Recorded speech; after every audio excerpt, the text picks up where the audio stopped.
Welcome to another episode of Mobile Homies. Hey, wait. So should I put on underwear? Is this formal? I thought it was really cash, right? So, because you gotta make sure you just shoot right here, because Oh I don't yeah, have any. I don't have any. I'm at home in my garage, so this is yeah, I feel you. no basic instinct moments. All right, we don't want that.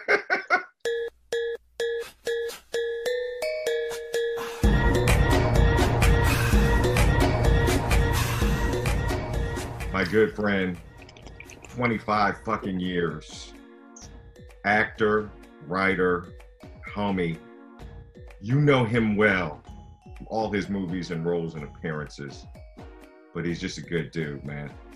Son Kang. Thank you, thank you, thank you so much. On behalf of my mother thanks you. My father thanks you. My uncle thanks you.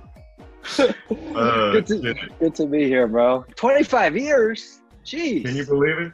I was telling Latif this the other day that the first time that we came and performed as Latyrix in UCLA.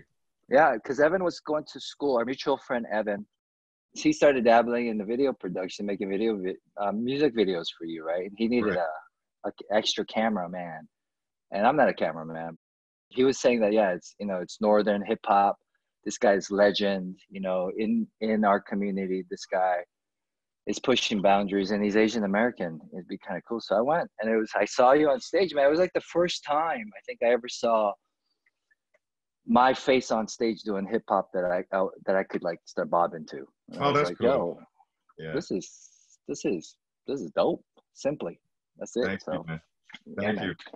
Yeah, we didn't get to talk because I was crew that day. So, Evan told me, don't talk to the talent. You got to stay in the background. You know what I mean? So, Yeah. But, kinships happen, even though, there's a force that tries to stop it, Did Destiny always meets. Destiny always meets. Destiny always meets. See, this is one thing that I really love about you, man, because people think that you're like this really serious dude because of like the roles that you play. And you're like one of the funniest fucking guys I know. And I tell people, like, when Sung gets ready to talk, just clear the fucking runway. This is big money talk. It's so electrifying. This is big. You're a great audience because you laugh. You laugh with your heart and belly. See, look at that, right? So you want to get that out of you, man. So it's nice to be around that energy.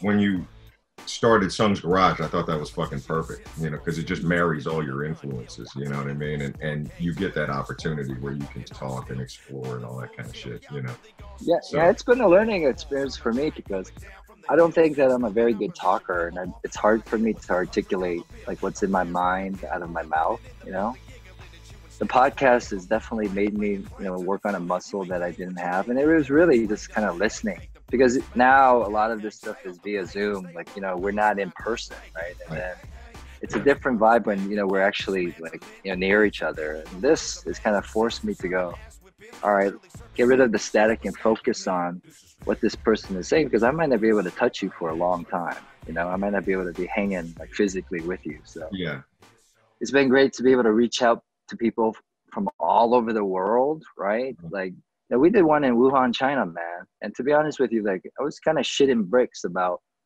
reaching out to somebody in Wuhan. But then I was like, yo, this is a great vehicle because we don't need to talk about all the politics, but let's talk about the love for cars. And one of the dudes, like his family members were dying. I think he lost an aunt. There's a connective tissue finally, right? And man, this lockdown has been horrible. But then at the same time, it's allowed me to be able to deal with like getting information from the actual people on the ground. This is like some powerful stuff right here. And if I don't use this tool that I have or this access at this stage, just like you're doing, man, what's the point? Well, let me ask you this. What is in your driveway right now? What is in your garage right now behind you? What is it? Right now is a 1970. Mm-hmm. Let me flip the camera around. All right, so this is a 1970 914 Porsche, and they made 119,000 of these cars from 69 to 76. And this is a 1970, and the way you can tell the difference between this and the 74, 75s, the later models, is that it was pre-bumper regulation, so you have these smooth lines. What I'm doing is I'm building 10 of these cars. I want to make them into functional track and roadworthy, art pieces, and they're called Viceroy. These are the Viceroy 914 series, so I want to do 10.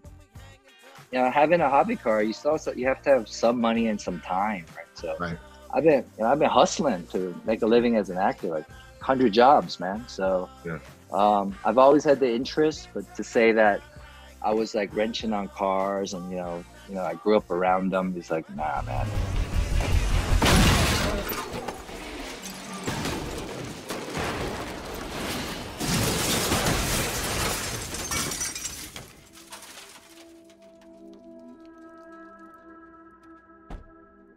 It's not because of song, dude. It's barely because my association with Fast and Furious and Han, that character.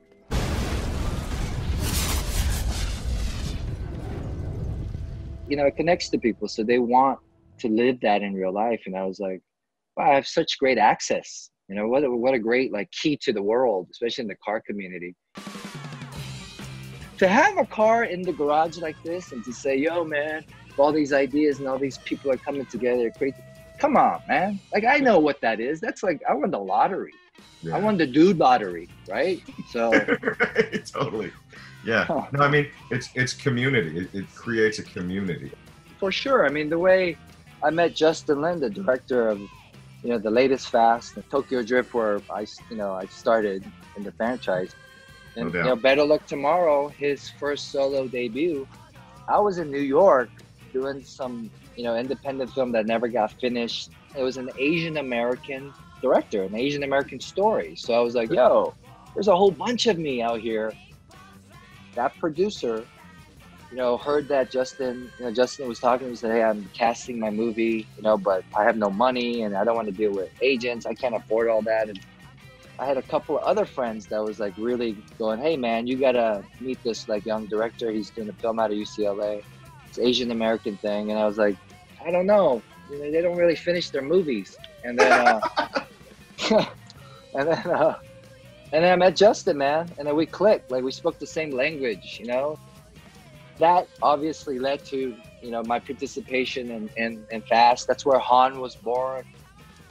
Dude, back then, this is how poor I was, dude.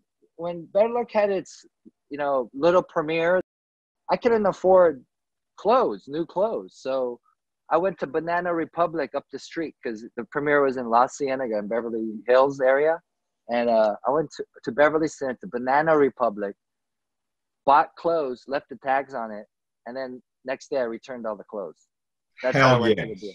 Yes. But man, I was hella nervous, dude, because my wife goes, hey, you have ring around the collar most of the time. You got to be careful because you sweat a lot. And she goes, you better make sure you put the tissue here because I can't return it if you get that ring on your neck. And then I was walking around kind of like this throughout, the day because I was I can't. And then I got home, it was all black, man. All black. Oh man. So she was it. So did she put a bib on you, basically, like a bib that you wore inside? Yeah, but then when we came back, it was all nasty. She washed it, and she's a baller, man. She returned it, dude. That's when my wife doesn't speak English. They're like, excuse me, ma'am, was this worn? And she's, no, speaky. Thank you. No, thank you. Speaky. Oh my God, that's awesome, man. Totally. I don't know. Let me tell you something, man. That's a fucking survival skill when you're Asian, is that I don't speak English. You know what I mean? Yeah. I used to do that as a kid too, man. People would ask me shit and I didn't want to answer. I didn't want to implicate myself or something or incriminate myself. But you just got to answer. You just go.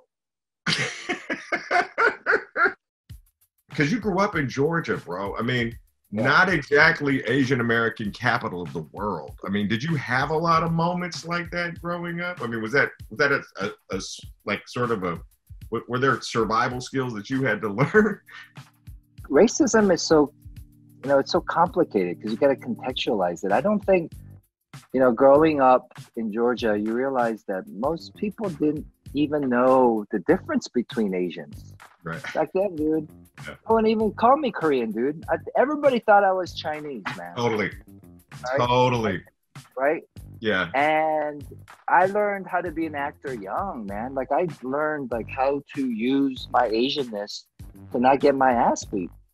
Like I remember moving into like a new neighborhood and no friends, and I knew I was gonna probably get jumped or there's gonna be some bully out there like trying to fuck with me. The next door house had left all of these like, pieces of wood, and then I cut them and I made like a Lego set of a human being. Put the statue in my front yard and started pretending that I knew martial arts and shit, right? So the kids would like, be riding by my house on their bikes and shit, and the next door neighbor came over and he's like, "Hey, you know the martial arts?" And I go, "Oh yeah, I know the martial arts." The martial arts. all you have to do to look like a master martial arts is put your hands behind your back.